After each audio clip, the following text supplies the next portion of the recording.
राधे राधे मित्रों। आज की वीडियो में हम सावित्री व्रत कथा लेकर आए हैं। विवाहित महिलाओं के बीच अत्यधिक प्रचलित ज्येष्ठ कृष्ण अमावस्या के दिन आने वाले सावित्री व्रत की कथा निम्न प्रकार से है। भद्र देश के एक राजा थे जिनका नाम अश्वपति था। भद्र देश के राजा अश्वपति का कोई संतान न थी। उन्होंने संतान की प्राप्ति के लिए मंत्रोच्चारण के साथ प्रतिदिन 1,00,000 आहुतियाँ दी। 18 वर्षों तक यह क्रम जारी रहा। इसके बाद सावित्री देवी ने प्रकट होकर वर दिया कि राजन, तुझे एक तेजस्वी कन्या पैदा होगी। सावित्री देवी की कृपा से जन्म के कारण से कन्या का नाम सावित्री रखा गया। कन्या बड़ी होकर बेहद रूपवान हुई। योग्य वर न मिलने की वजह से सावित्री के पिता दुखी थे। उन्होंने कन्या को स्वयं वर तलाशने भेजा। सावित्री तपोवन में भटकने लगीं। वहाँ साल्व देश के राजा धूम्रसेन रहते थे।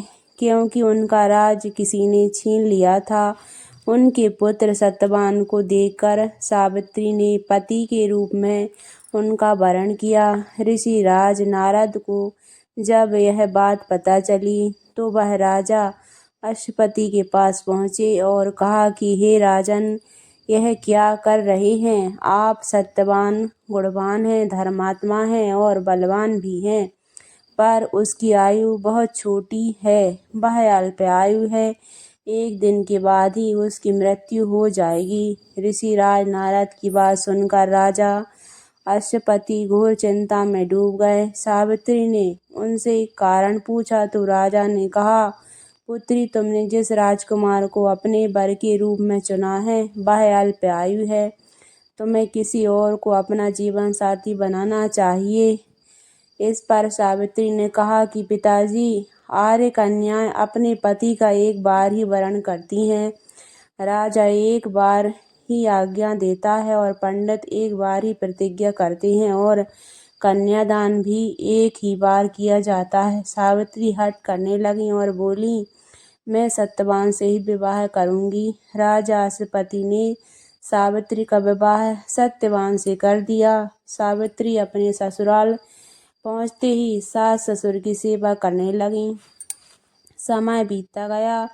नारद मुनि ने सावित्री को पहले ही सत्यवान की मृत्यु के दिन के बारे में बता दिया था। वह दिन जैसे जैसे करीब आने लगा, सावित्री अधीर होने लगी। उन्होंने 3 दिन पहले से ही उपवास शुरू कर दिया। नारद मुनि द्वारा कंठित निश्चित तिथि पर पितरों का पूजन किया। हर दिन की तरह सत्यवान उस दिन भी लकड़ी काटने जंगल चले गए। साथ में सावित्री भी गई। जंगल में पहुंचकर सत्यवान लकड़ी काटने के लिए एक पेड़ पर चढ़ गए।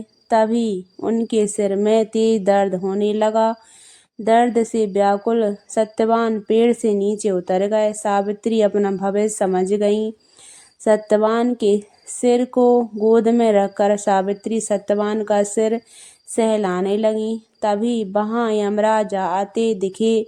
यमराज अपने साथ सत्यवान को ले जाने लगे। सावित्री भी उनके पीछे पीछे चल पड़ी।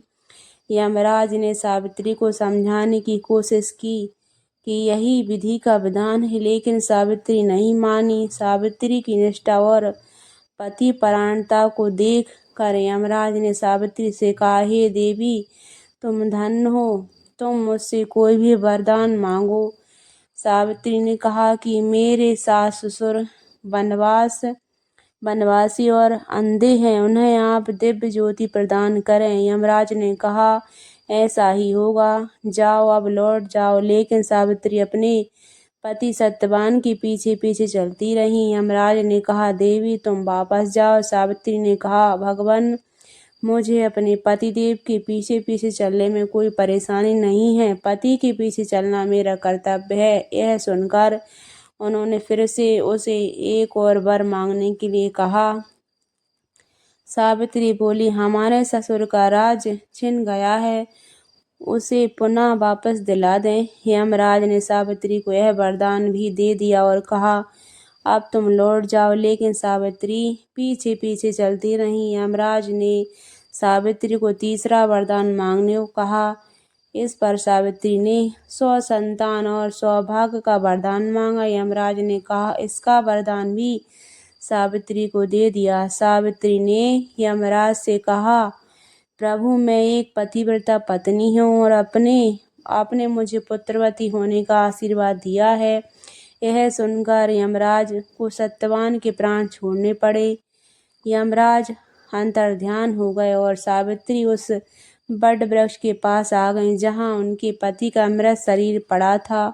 सत्यवान जीवित हो गया और दोनों खुशी खुशी अपने घर की ओर चल पड़े। दोनों जब घर पहुँचे तो देखा कि माता पिता को दिव्य ज्योति प्राप्त हो गई है।